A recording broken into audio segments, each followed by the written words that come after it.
Lower middle class घराने से तल्लक आपका, एक गवर्नमेंट स्कूल में पढ़े, लेकिन इसके बाद खुद अपने ही खर्चे पे अमेरिका पढ़ने चले गए।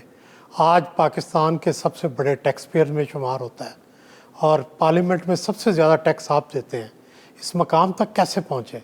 मैं समझता हूँ कि पाकिस्तान में और अल्लाह का निज़ाम ही ऐसा है कि उसने हर एक को एक ही तरीके से पैदा किया और ये बताया कि गरीब का बच्चा, बड़ा बच्चा, मेरा बच्चा, इमरान खान का बच्चा, आपका बच्चा उसी तरीके से पैदा होगा और एंड भी वही रखी।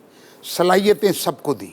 हमने अपने ऊपर जुल्म किया कि जैसे एक दिन दो परिंदे पैदा हों, एक को हम आज़ाद छोड़ दें, तो अल्लाह ने तो उसको आसमानों पे उड़ने, दाना दुन का हर चीज़ के लिए रखा है, मोहताज नहीं पैदा किया। और एक को हम पिंजरे में बंद कर दें या उसके पर काट दें तो वो मोहताज हो जाएगा, क्योंकि हम सुबह शाम उसको दाना डालें, ठीक है, और वो मजबूर हो जाएगा। तो पूरे पाकिस्तान की 22 करोड़ लोग, हमने उस पूल को, उस पिरामिड को इतना महदूद कर दिया। मेरे अंदर कोई रग रही होगी, जब मैं 14 साल का था मेरे वालिद रिटायर हो गए, ठीक है, तो एक जिम्मेदारी जल्दी आई।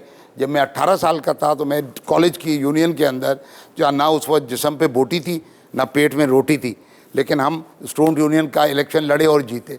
तो वो जो आपने फरमाया कि इसमें मैं चूँकि 1.5 साल सिर्फ तालीम के लिए अमेरिका में रह गया था, और मैंने जब वहाँ पर देखा तो 21 साल की उम्र में इंग्लैंड का भी एक सफ़र कर चुका था, कि उस दुनिया को देखा तो मुझे ये हुआ कि हम में और उनमें फ़र्क क्या है कि हम अपने पूल के पिरामिड पे 1-2% के लोग, चाहे वो HSN के हों या ग्रामर के हों या ट्रस्ट हों, सुबह शाम आप भी, जब मैं भी जहाज़ में आता हूँ जाता हूँ, जिनसे मैं शोल्डर्स रब करता हूँ, हमने बीमारी की तशख़ीस अगर सही नहीं की तो हम 1000 साल तक भी इस मुल्क के मसाइल को हल नहीं कर सकेंगे। 18 साल के अंदर जब मैं इंजीनियरिंग पढ़ता था तो मैं रात को PIE में नौकरी करता था, लेकिन मैंने अपने आप को, अपने अंदर के इंसान को टूटने नहीं दिया।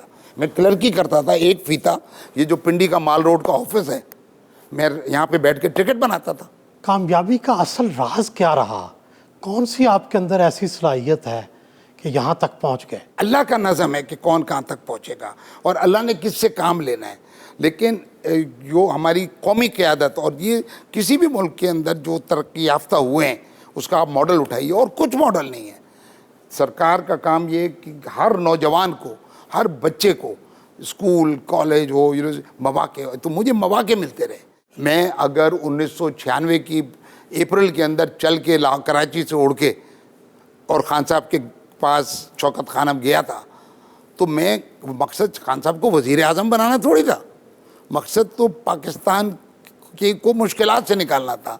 मैं ये समझता था कि उस वक्त के जो क़यादत थी, जो बड़े थे, जो मैं उनसे नहीं लड़ सकता था, और खान साहब को अल्लाह ने ऐसी शख्सियत दी थी कि वो एक वक्त में उन पहलवानों को चैलेंज कर सकते थे। और मैं और आप ये दोनों जानते हैं कि अगर कोई पुरानी जगह पे नई चीज़ बननी है तो पहले पुरानी इमारत, आपने लाहौर में देखा होगा, मैंने कराची में देखा है, हम सब ने, कि पहले पुरानी इमारत, सिनेमा या मार्केट या घर मुनहदम होता है, उसको डिमोलिश करते हैं, फिर जब जगह साफ़ हो जाती है तो वहाँ पर फिर नया चीज़ बनती है। तो ये जो 22 साल की स्ट्रगल थी, ये पुराने निज़ाम को डिमोलिश करने की थी, और ये मैं समझता हूँ कि खान साहब ने बहुत ही इफ़ेक्टिवली किया, क्योंकि उसमें तो हथौड़े मारने थे ना। और वहाँ से जो फिर उसके बाद जब एक नई चीज़ बनाने की थी, तो उसमें जो बेहतरीन लोग थे, कतई नज़र जहाँ भी थे, तो उनको इस्तेमाल होना चाहिए था। लेकिन अब वो ज़ाहिर बात है, हर आदमी, इसमें आसानी ये है, एक दफ़ा मैं आपकी बात को, मोहम्मद हुसैन मेहनती साहब मेरे पास आए घर, बड़े को हमारी अच्छी गपशप रही। जब जाने लगे जमात इस्लामी के MNA भी रहे, तो मुझसे कहने लगे, नजीब साहब आपको तो हमारे साथ होना चाहिए था। तो मैंने उनसे कहा, जी अगर अल्लाह मियाँ के हिसाब जमातों की शक्ल में होगा कि पूरी जमात इस्लामी जन्नत में और पूरी जन्नत इधर राइट साइड पे, और पूरी फ़लानी पार्टी, मैं नाम नहीं लेता, दोज़ख में, तो फिर तो मैं मारा गया। लेकिन वहाँ अल्लाह के पास हिसाब फ़र्द अफराद का होगा, मुझे अपना हिसाब देना होगा। तो मैं लगा हुआ हूँ, मैं तो 26 साल से। आपका कंस्ट्रक्शन का बिजनेस है, इसमें कामयाबी कैसे हासिल की? कंस्ट्रक्शन में चूँकि मैंने एक चीज़ रखी कि जैसे सियासी पार्टी एक रखी, फोकस रखी, कभी ये नहीं सोचा कि इमरान खान क्यों होगा नहीं होगा। 22 साल तक एमएनए नहीं बना, एमपीए नहीं बना, सेनेटर नहीं बना, मैं अभी वजीर भी नहीं बनाया आपको। अब ये तो अल्लाह पता नहीं, हो सकता है लकीरी ना हो मेरे हाथ में।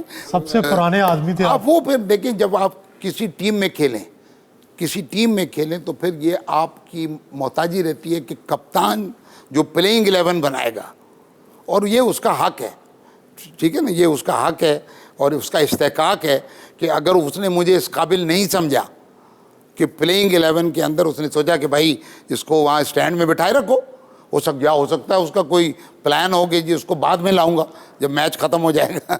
इसमें कंस्ट्रक्शन का आपने पूछा, तो जब मैंने इंजीनियरिंग पास की तो मैंने पहले दिन से जो कंस्ट्रक्शन कंपनीज, कंस्ट्रक्शन कॉन्ट्रैक्टिंग, ठेकेदारी, जिसको हमारी पाकिस्तान इंजीनियरिंग काउंसिल कंस्ट्रक्टर कहती है, हमारे माशरे के अंदर। अच्छा, मैंने एमएस किया था अमेरिका से, 4 GPA पे स्ट्रेट एज, मेरी ट्रांसक्रिप्ट पे 17 एज हैं। लेकिन जब मैंने किया तो मैंने ये अपने लिए तय किया कि मैं ठेकेदारी करूँगा, तो ठेकेदारी को ही मैंने अपने लिए एजाज़ बनाया और मैंने सरकार से दूर रहा, प्राइवेट सेक्टर में किया। उसी से मैंने यानी मैंने कोई 1 रुपया अपनी ज़िंदगी में, जैसे होता ना ये स्टॉक एक्सचेंज से कमाया है, ये फलाने इन्वेस्टमेंट से कमाया है, मेरा रिस्क जो तन के ऊपर है, जो पेट के अंदर है, जो यहाँ कहीं भी 1 रुपया कंस्ट्रक्शन की ठेकेदारी, और वो भी प्राइवेट सेक्टर के ऊपर। और फिर मैं माशाल्लाह, अल्लाह ने मुझे 3 बेटे दिए हैं, उन तीनों को भी उसी शोबे में डाल दिया एज अ सक्सेशन प्लान। ये अल्लाह की मेहरबानी, वो तीनों अमेरिका गए, पढ़ के आए, तीनों अब उस काम को देख रहे हैं। तो अल्लाह बरकत डालते हैं। कंस्ट्रक्शन ज़ार तो आप हैं, लेकिन पाकिस्तान में कितने नंबर पर आते हैं? नहीं, मैं उसमें मेरा कभी भी ये नंबर 1 की बजाय मैं चाहता हूँ कि कहीं भी जिक्र आए तो जो अच्छी कंपनियों का, कैरेक्टर की कंपनियों का जिक्र आए, कि जिन्होंने कभी कोई प्रोजेक्ट ख़राब नहीं होने दिया हो, जो ज़ीरो आर्बिट्रेशन, ज़ीरो लिटिगेशन हो, कि जो झगड़े में ना पड़ी हो। तो मैंने उन कंपनीज़ के अंदर मैं समझता हूँ कि नंबर तो कोई थर्ड पार्टी देगी, लेकिन हम सरे फहरिस्त हैं अल्लाह की मेहरबानी से, और अपना टैक्स का टैक्स भी हमने दिया। और ये भी कोई कारनामा नहीं है, क्योंकि अगर आप जिम्मेदारी अदा कर रहे हैं, और मुझे ये 2014 की बात है, जब 2002 उमर चीमा साहब इन्वेस्टिगेटिव रिपोर्टर हैं, उन्होंने एक, बल्कि आप मुझे गूगल करें, उन्होंने एक जंग और न्यूज़ के फ्रंट पेज पे आई थी कि उस वक्त मैं असेंबली का मेंबर नहीं था, तो उन्होंने पूरी असेंबली का इनकम टैक्स एक तरफ था और मेरा एक तरफ, और मैं टॉप 100 नवाज शरीफ साहब ने उस ज़माने में एक लिस्ट निकाली थी। एक तो हम निकालते हैं और फिर उसको अगले साल और उसके अगले साल उसके साथ गायब।